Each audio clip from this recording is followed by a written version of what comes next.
Now we turn to the migrant crisis in Europe. The Calais migrant crisis has topped the agenda during the one-day summit between French President François Hollande and British Prime Minister David Cameron.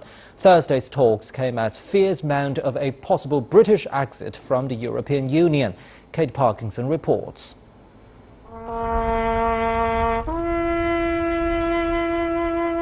Ahead of their talks, the leaders of France and the UK paid tribute to those who died in the Battle of the Somme almost 100 years ago.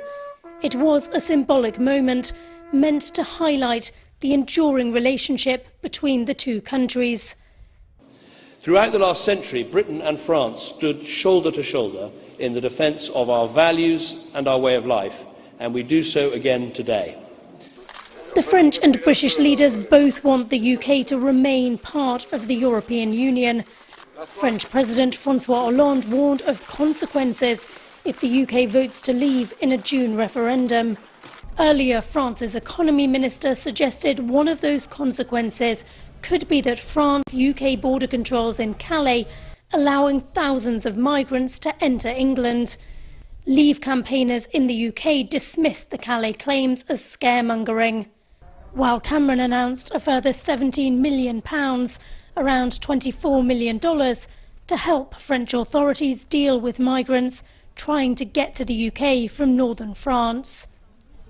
The two leaders also sought to show their unity on the Syria crisis ahead of a conference call with Russian President Vladimir Putin and German Chancellor Angela Merkel on Friday. We are appealing to all protagonists in this conflict and also to Russia, wishing also Russia to understand that we need its participation, but that we must also demand that Russia understand that there is an opposition that is not the same thing as Daesh or the Islamic State group, that our enemy is Daesh, that terrorism is Daesh. The message from both Hollande and Cameron was clear. France and Britain are stronger when they are together. And so Britain's membership in the European Union is better for Britain, for France and for the EU. Kate Parkinson, CCTV, Paris.